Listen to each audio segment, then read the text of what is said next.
You're listening to The Empowered Advocate, a podcast from Greensboro Pregnancy Care Center. Hey guys, welcome back to The Empowered Advocate. I'm Mary Holloman, your host, and today we're doing an episode I've been super excited about. We're talking about foster care, and our guest today with us to give us her insight on this topic is Carrie Thompson, and I'm just going to give you a little blurb about her to introduce her, and then we're going to get started. So Carrie Thompson is the founder and executive director of The Family Room, and that's a nonprofit organization here in Greensboro whose mission is to express the love of Christ to the community by meeting the practical needs of children and teens in foster care. And Carrie and her husband also have personal experience as foster parents. So Carrie, thanks for being here today. Thank you so much for having me. Yeah. So let's just jump right into it. Tell me about how your family decided to start fostering and what led you to that decision. Okay. Well, when my husband and I many years ago decided to start our family, we were among the large group of people that dealt with infertility. And so over the 5 years that we were trying to conceive, we considered adoption, but at that time we just didn't really feel like that was what we were supposed to do.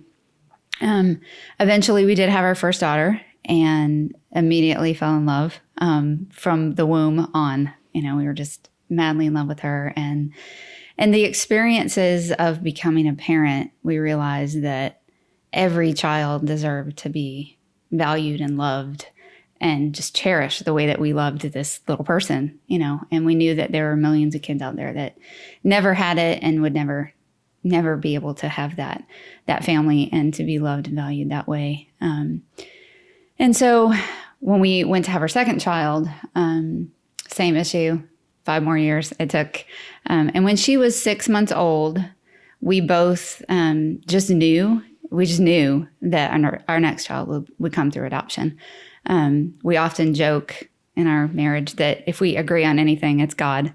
And so we both agreed on adoption, and we both just really felt like foster care was the direction that God wanted our family to go. We had researched international adoption and private adoption, and we had several friends who had done both of those. But for us personally, we just felt like we were supposed to go the adoption route through foster care. And so when our youngest daughter was probably 5, we started that process. And it took a while, but when she was 9, we finally adopted, we brought home our third child, and then a year later, his brother was born, and we brought him home, both from the hospital. We fostered them, and eventually their cases went to adoption. And so because they were with us, and we had let the social services know ahead of time that if it went to adoption, that they could stay with us forever. And so now we're a family of 4. Wow. Big family. Big family. Yeah. Well, why don't we talk a little bit about the purpose of foster care? Because I think there is a lot of misunderstanding about it. So maybe talk about why do children enter the foster care system, and what is the desired and hopeful outcome of their time in foster care? Yeah, there's a lot of misconception and false information out there about that. When kids come to care, it is never, ever a fault of theirs. Never. It's always something that is lacking in their parents, whether it's substance abuse or physical or sexual abuse. Sometimes it's just neglect.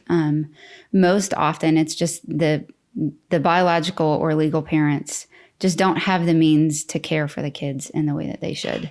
And so the state usually has to step in and say, we're going to remove the kids and put them somewhere safe until you can get better at this. And services are always provided for the families.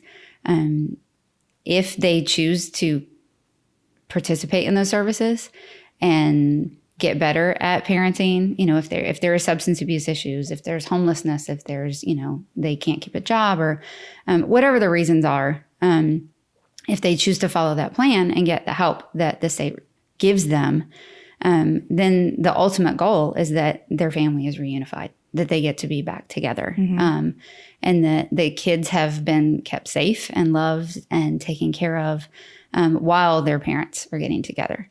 The secondary goal would be that if their parents just can't overcome whatever challenges it were that caused them to lose their kids in the first place, then the hope would be that those kids would get adopted and have a forever family that will take care of them for the rest of their lives. Right.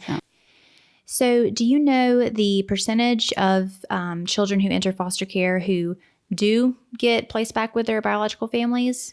The most recent studies tell us that in the state of North Carolina, I couldn't tell you for the rest of the country, but in North Carolina, approximately 48% of the kids that come into care eventually get to either go back with their biological parents or some kinship. Okay. Wow. The rest of them end up staying in the system, needing forever families. Yeah. So there's obviously a great need. It's a huge need for foster parents. Yes. For foster and adoptive parents. Right. Yeah. Well, tell me, was there anything about the initial fostering experience that really caught you by surprise or that you and your husband felt you weren't prepared for? Tell us a little about that. The thing that we were the most unprepared for were comments.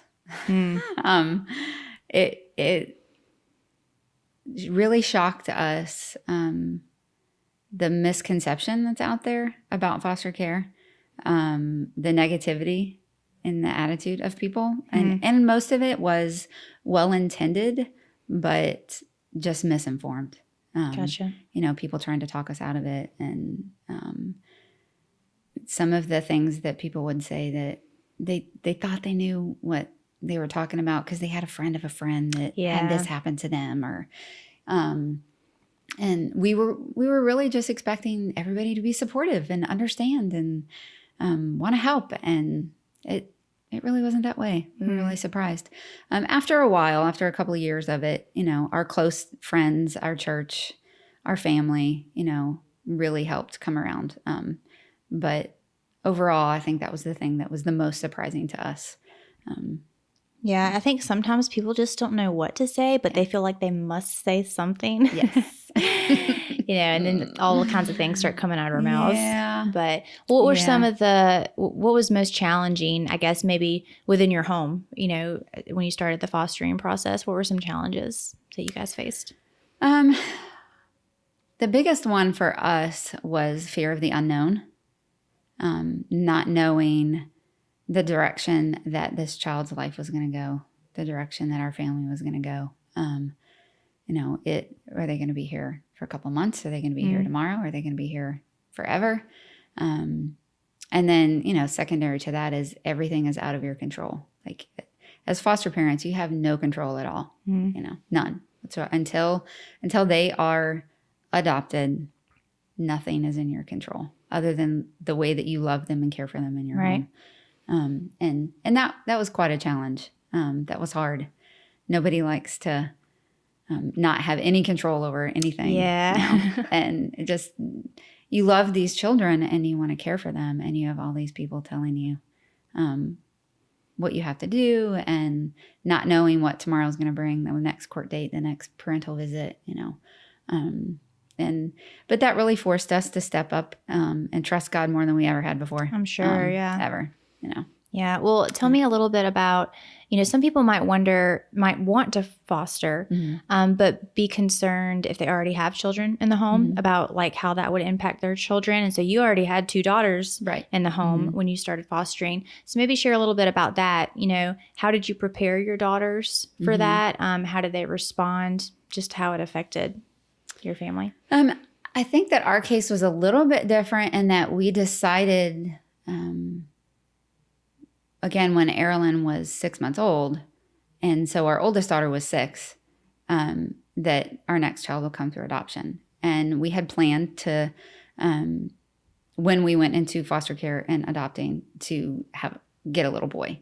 When you go into it, you can give certain criteria, this age, the gender, experiences, backgrounds, whatever. And so they were really raised just knowing their brother was out there. And so it was very natural for them. And because it was so long, they would constantly ask about him and where is he? And we would pray for him and pray for his biological family. And so when it finally did happen, they were excited, Yeah.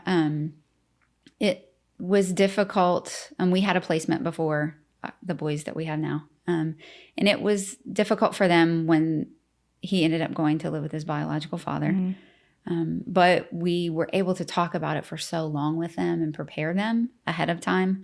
We included them in as much as we possibly could to prepare them emotionally for what we were facing. Mm-hmm. And they knew it was hard. It was heartbreaking for all of us because it was out of our control.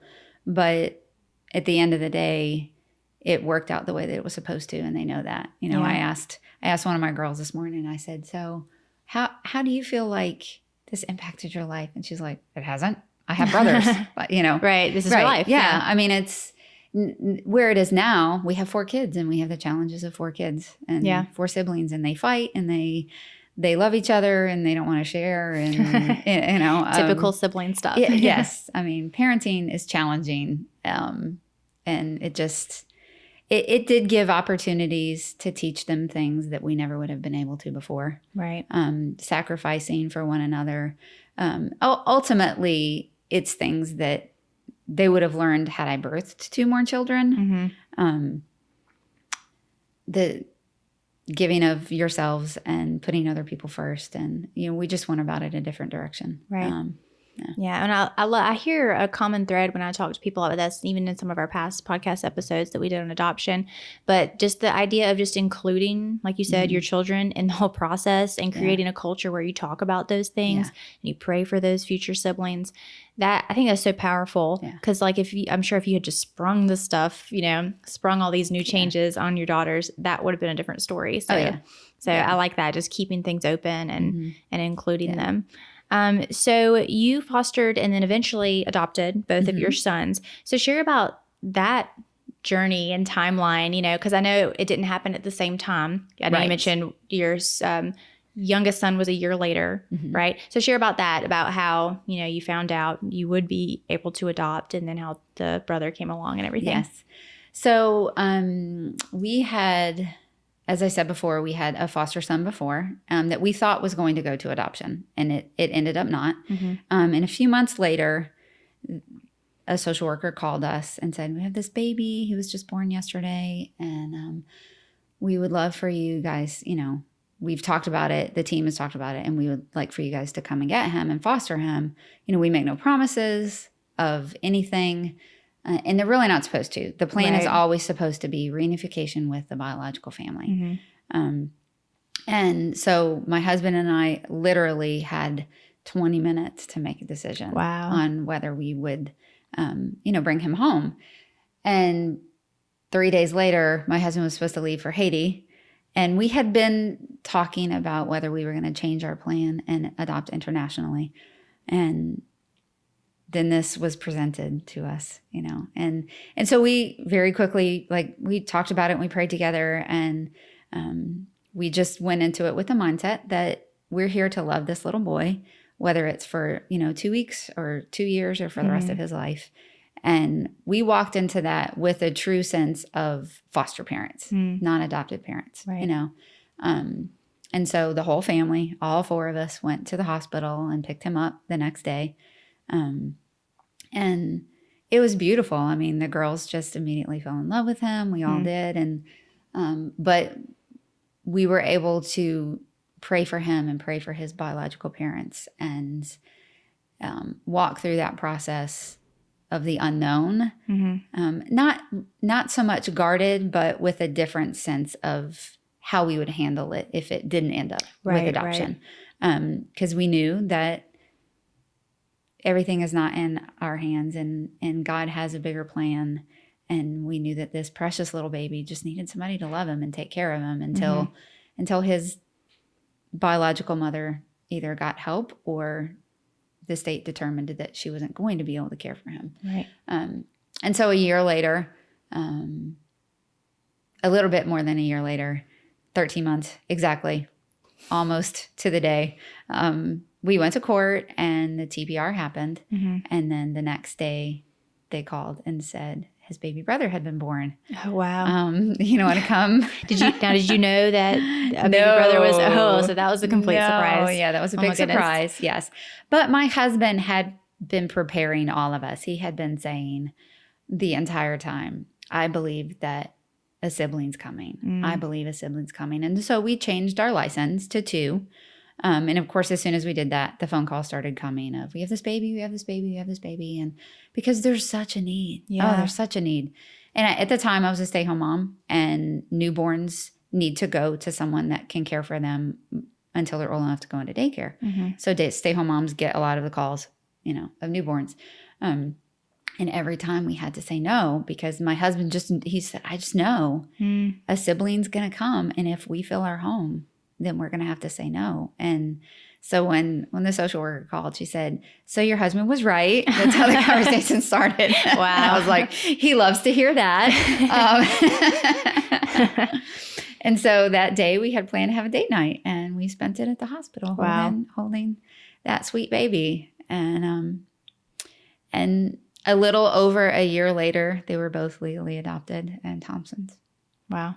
That's amazing. What a neat thing to see how God worked in that situation. Yes. Yeah. So how old are the boys now? So the boys are 4 and 5. 4 and 5. So that's about 5 years ago then, from the beginning of that starting. Yeah. Well, tell me a little bit about what it's been like learning to parent children of a different ethnicity. Maybe some challenges that have come up, or things that you guys were surprised about.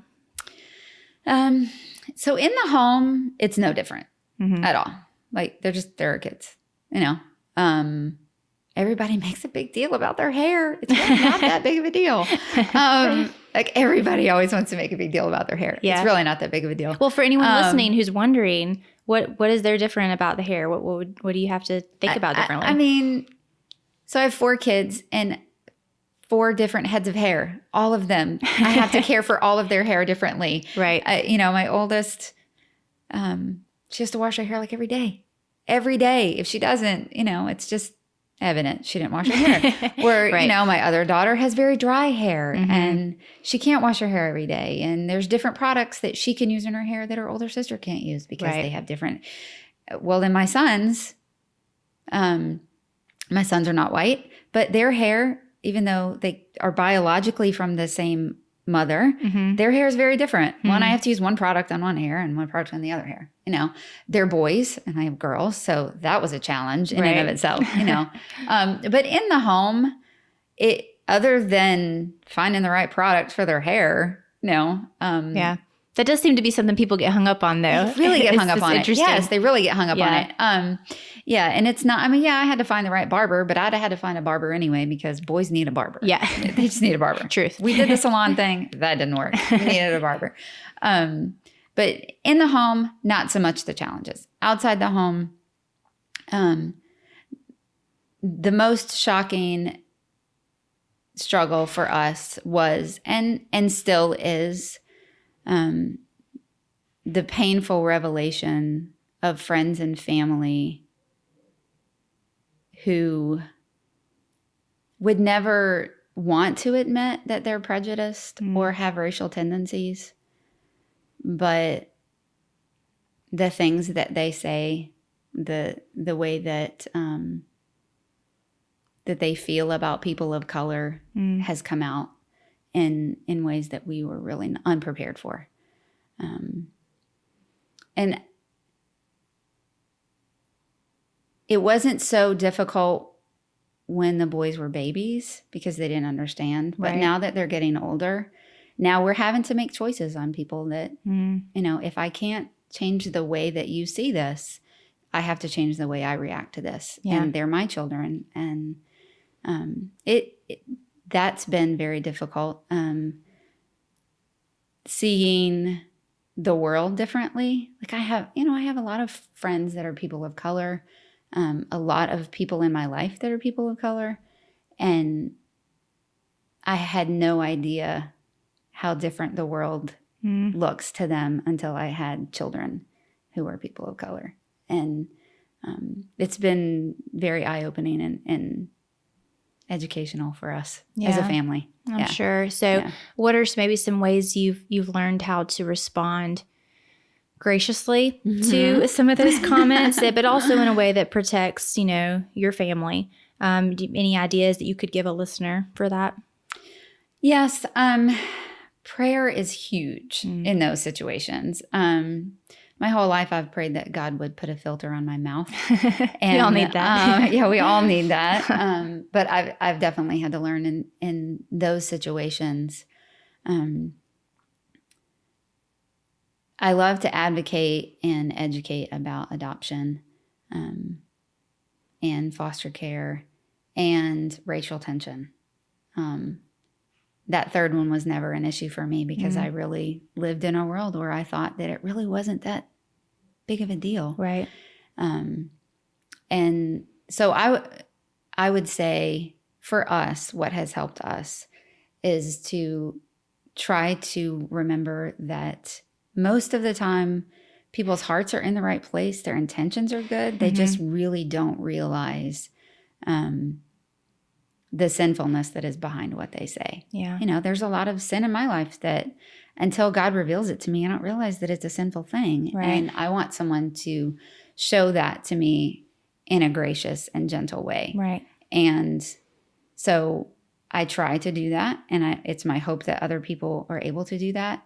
But if we get to a place with people who realize that we're not going to change their mind, then just learn to graciously walk away. Yeah. And I'm sure your boys and your daughters watching how you respond to some of those things is going to be very impactful in their own lives. Maybe they might not realize it now, but later. I think it's just so important. I mean, because whether it's about, racial tension or differences or other things that, people say and they're not really thinking and it just cuts our hearts. Yeah. We've still got to learn to respond in gracious ways. So I think that's really helpful. Yeah. Well, this has been great so far. Let's take a short break. Okay. And then when we come back, we'll talk a little bit more about your experience with fostering and then also more about the family room. Yes, okay. All right. We'll be right back.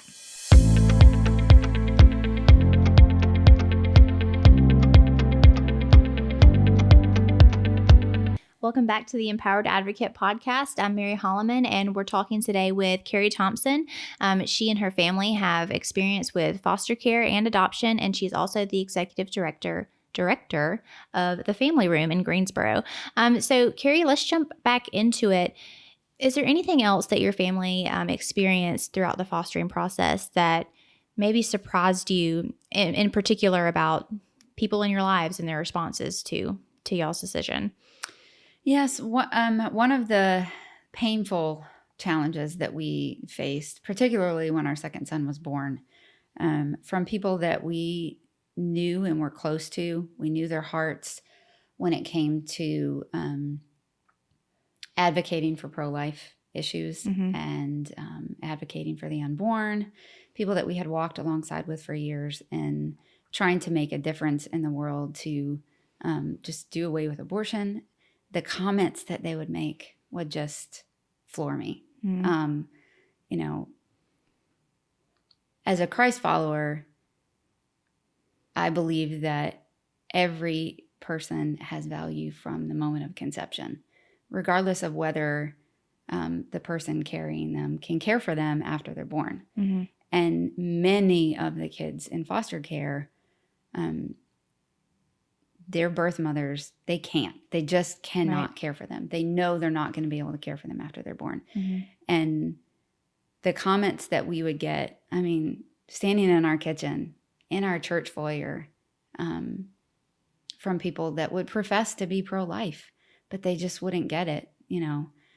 I had one gentleman tell me, as I'm holding my son, he's bringing me clothes and diapers and wipes and brought us dinner, and then rolls his eyes and says, when is the government going to tell these women that they got to stop having kids? Like, you mean abortion? Yeah. Yeah. At what point do you, another friend would say, at what point do you just say, they're not my responsibility? Wow. Well, as a pro-life person, I don't think that we should. Yeah. Those were hard because they were people that I loved. Yeah. And I knew their heart, that they want to end abortion, but they didn't make the connection at all. And it was helpful for me to have those conversations in a place of safety, physically in a place of safety. Because I think if I got hit with those comments, out at the grocery store, I don't know that I would have been able to to handle it. And because they were coming from people that I knew loved me and I knew loved my children. They loved my children because they had prayed for my children to come for years. But what about all the kids out there that they don't know? You know? Well, let's talk about that disconnect a little bit. So I know off camera and everything, you've mentioned the whole not being just pro-life or not being just pro-birth, excuse me, but pro-life and what that really means. And obviously people struggle with that disconnect sometime and how they view the foster system and stuff. So what do you mean when you say, being pro-life and pro-birth are different things? For me personally, what I mean by that is, when there's a woman that finds herself pregnant and for whatever reason, and she knows she's never going to be able to care for that child. And it isn't just financial. It's environmental. It's the way that she was raised. It's a lack of support system. It's substance, whatever her reasons are. The reality is she's not going to be able to care for that child. I can tell her all day long, you need to carry that kid to term. You need to carry that kid to term. But if somebody's not going to be there to help take care of that child, I really only care about her giving that kid birth. Right. I know she can't care for that child. She knows she can't care for that child. Our government knows she's not going to be able to care for that child, but somebody needs to for their life, And then on the other side of it, us going through the system and getting to know some of these families, not just the ones that weren't able to learn how to be better parents and care for their kids, but the ones that did. I mean, that's what we want for them. Right. That, to me, that's the gospel in a nutshell. Let me take care of your child and love them and care for them so that you can get better and get your kids back. What better way to support choosing life for someone? Right. But by stepping up and helping them long term and saying, you know what, I'm not just going to take care of this kid so that I can be a mom, but so that you can be a mom. Yeah. That's real selfless kind of love. Yeah. For the life of the child, for the life of the mother, long term. And that there's so many people that just don't, they don't get it. And being in, I'm not a huge fan of the whole term pro-life movement, but being an advocate for choosing life for your child, a lot of it I have seen that there's people that they're right. These kids are going to end up in foster care. That's their argument. The argument for abortion is look at how many thousands of kids are going to end up in foster care. Over 600,000 kids a year are in foster care in the United States of America. They're right. Those kids deserve life. They deserve to be loved and cared for and given forever families. Those families deserve for us to help them and not just say, have this child, but I'll help you afterwards. Right. I'm not just going to write you a check. I'm not going to shame you. Yeah, have this child and then deal with it. And deal with it. Yes. Yeah, because so many of them can't. And Well, and as Christians, if we do that, if we ignore the needs after birth, we're really feeding right into that stigma that the pro-choice movement has of you care only, like you said, about the birth. Yeah. You don't care about the mom. You don't care about all these other things. What are you doing? And I think the good news is that the church, for the most part, does do a good job of being involved in things that support moms afterwards. But I think you're right. There's a lot of misunderstanding and misconceptions of how the two connect and everything. Yeah. So I think that's wonderful that you're advocating for that. And I think that's a perfect segue into talking about the family room. Yeah. So tell us I know I read your mission statement earlier, but you tell us, what is the family room? Where did it come from? How did it get started? Okay. So the family room started as a ministry of a church. My husband and I, when we did bring our boys home, we had a bed and a crib, and that was it. And so one of our boys, we had an hour to go get him and bring him home. Wow. And then our next son, it was like 24 hours. So we were one of the very few families that had a support system already in place. We had people, as I said before, that had been praying for our son to come home for years. And so 24 hours, I had everything I needed. Yeah. I had diapers and wipes and, formula and clothes, and people brought us meals, but we already had that support system. Right. And there's so many people that don't have that, and people that foster for years and don't adopt the kids, but they foster and then they go home and then they foster again. And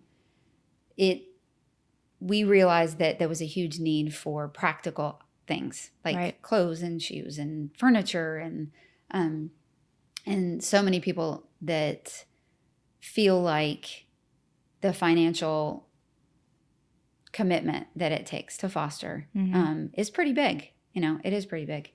And so we wanted to be able to empower more people to be able to make the choice to foster. We wanted to be able to partner with other people in the community and say, look, we're here to support you. And it started just as our church, and then it grew to something just so much bigger than that. And so now, February of this year, we became a 501c3 nonprofit. And so now we're partnering with other churches and other organizations in the community.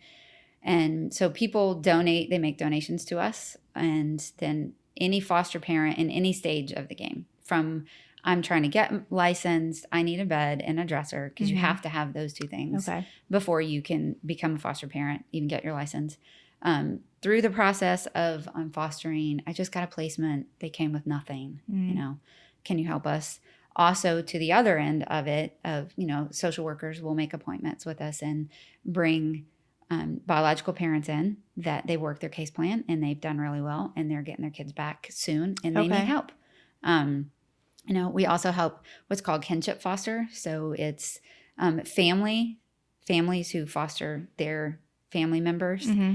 We help them, and that's usually through social services. Most of the time it's through social services. And that's one of the things that we do. We do things like this, like try to educate and advocate in the community. I speak at businesses and churches and just try to get the word out to the community of what the need, the huge need that there is for foster parents, and that there are organizations like ours out there that can help them. I love that. And so it sounds like what you've experienced and what you're helping others do is realizing the importance of community. Yes. We know, you and I know community is important in all aspects of life, but especially in fostering. Have you seen, or how have you seen a lack of community maybe impact parents who are trying to foster? How does that negatively impact them? Hugely. If you want a family to be long-term foster parents, they need support. And typically what it would look like we have this one sweet girl that, she's a single mom, and the route that she went in fostering, because there's many different avenues, there's many different ways that you can participate as a foster parent. But one is to be that first step. Child comes into care, and we don't know how long she's going to need to stay in care, but we need to find a long-term foster family for her. And we don't have anywhere for her to go right now. Gotcha. So can she stay with you for a few days until we find someone? Yeah. Well, little girl came with nothing but the clothes on her back, and she's got to go to school tomorrow. So this foster mom, out of her own bank account, needs to get her clothes and shoes and toys and toothbrushes and a backpack and school supplies and all of that, just for the few days that she's going to be with her. And then when she is placed with her foster family, she sends all of that stuff with them. Right. Well, then next week they call her with another child, and she's got to do all that all over again. And we get asked all the time, well, doesn't the state pay them? Like, doesn't foster parents get paid to do that? Can I get technical with it? Is that all right for me to get technical? Absolutely. Okay. Do it. So how it works is that once a child has been in your home for 30 days, then you get a stipend from the state that is so much money per day they were in your home. Okay. So it's typically $15 to $18 a day. Wow. Yeah, that's not a lot. Yeah. That barely would feed my children because they eat like beasts. So if you think about 6-year-old little girl comes to your home with nothing and you go buy her 5 outfits from Walmart, that's a lot of money, and a backpack for school, and even one pair of shoes, and then 3 days later she's gone. You're not going to get all that money back from the state. They don't. Wow. It doesn't work that way. They don't reimburse you for all your expenses. Yeah. They give you an allotted amount of money per day for however long the child is in your home. And so that is not sustainable. What this mom does financially is not sustainable.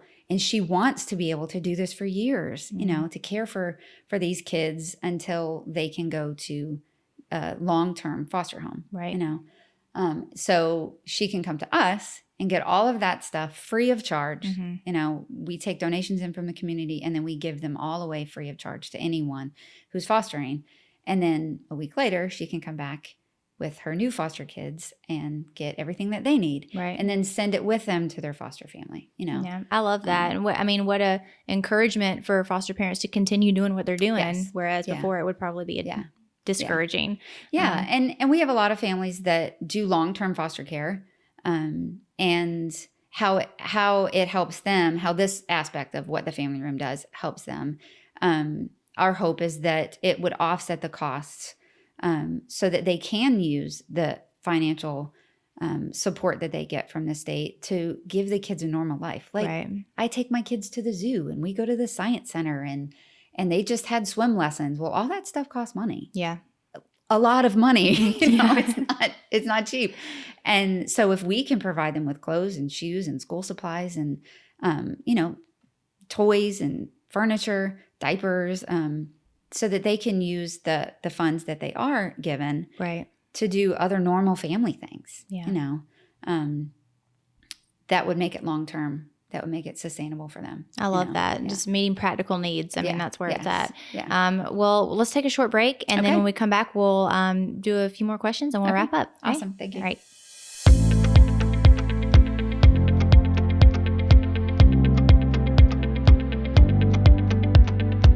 Okay, we're back with the Empowered Advocate, and I'm with Carrie Thompson, and we're going to wrap up our time together. Carrie, tell our listeners, where can they go to find out more information about the family room, and how can they practically help you guys? Okay.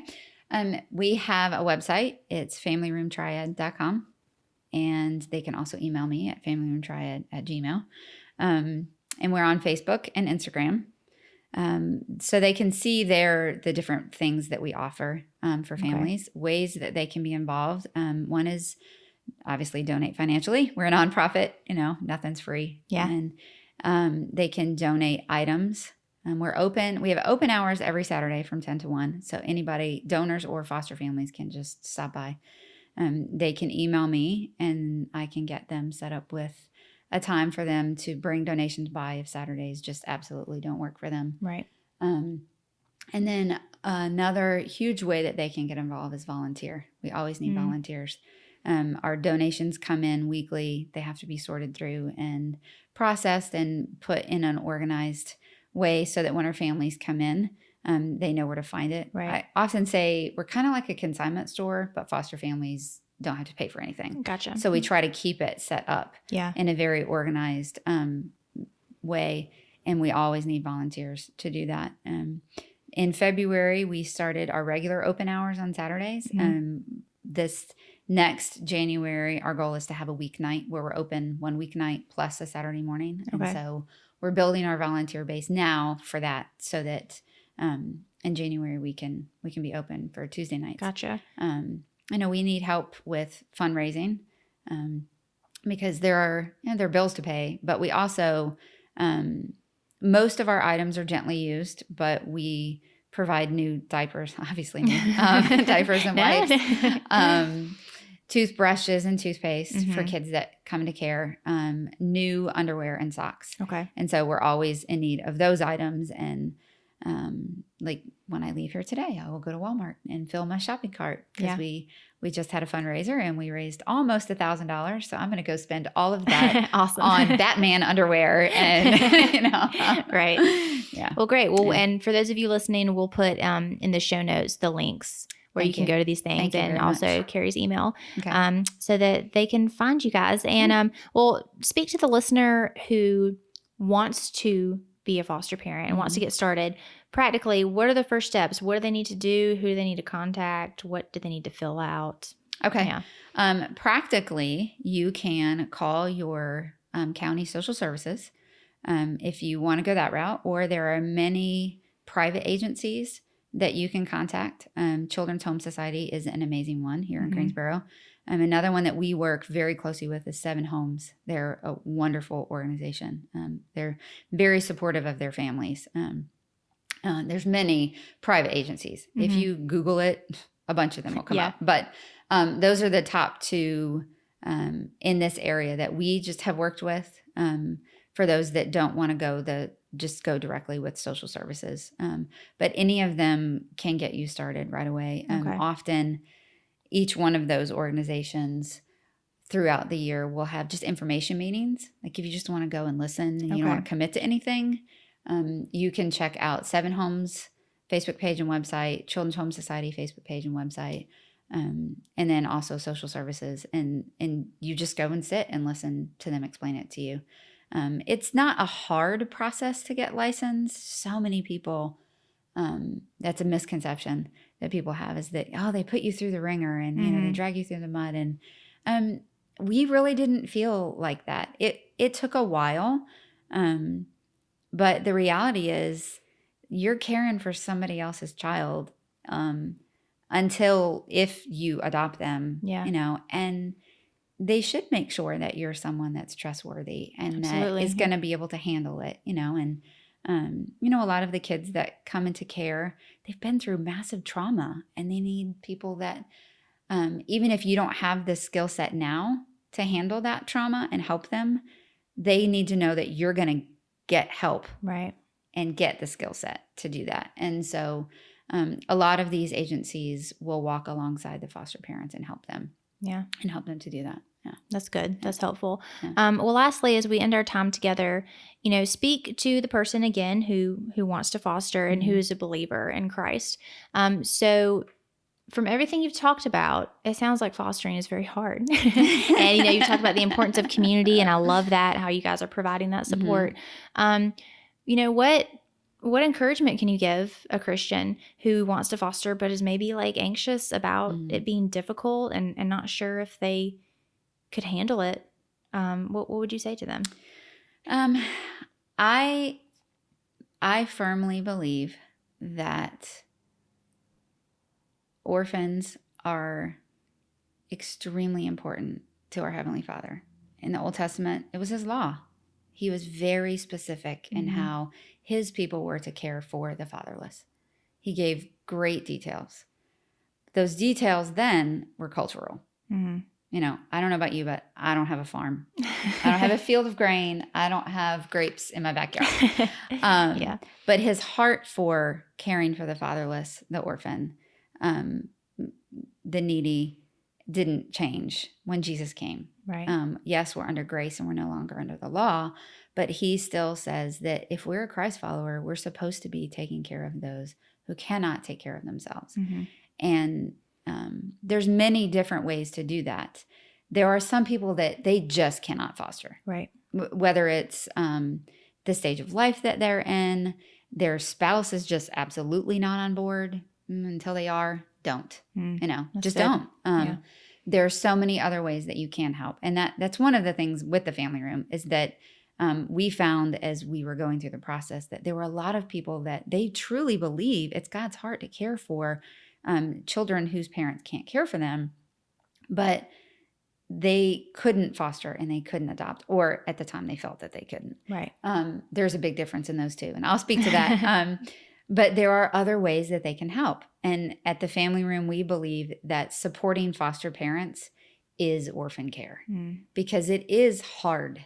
It is challenging. There are challenges that until you've been a foster parent, you don't know what those are. And most foster parents don't want to talk about the challenges because they don't want to discourage anyone else from doing it. Mm-hmm. You know, like if you've ever birthed a child, let's just focus on the beauty of holding your newborn, not on sure, the you pain. forget it all. You forget it. Yeah, you forget all of it. Yeah. But we don't focus. Our focus when we introduce our newborn baby to someone isn't the pain that we went through pushing them out. Mm-hmm. It's look at this beautiful thing. And I don't sleep. You know, I'm exhausted. Look at my child. You know, there are challenges to birthing a child and there are challenges to fostering a child. But the challenges as foster parents face, a lot of them, they're not legally allowed to talk about. They're not supposed to talk about what's going on with their child's case. They're not supposed to talk about the biological parents. And then they don't want to voice the needs of, you know, I've got 5 kids at home and I'm trying to hold down a job, but I love them, but there's social worker visits and there's court dates and there's doctor visits and there's therapy and it's worth it. It is so worth it, but they need support. Yeah. You know? So if you can't foster and you really, truly have prayed about it and you know that that's not the way that God wants you to care for the orphans in your community, then find foster parents and find ways to help them. Take them dinner, give them gift cards to restaurants, go do their laundry for them, babysit for them.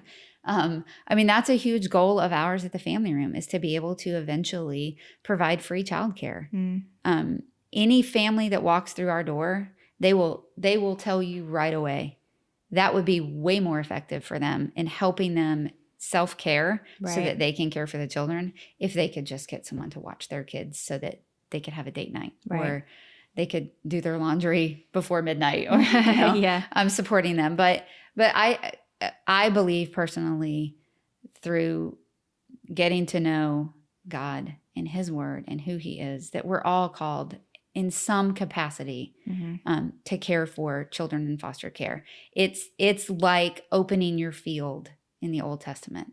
There's some way that everybody can help. Right. Whether it's donating to organizations like the Family Room or volunteering there.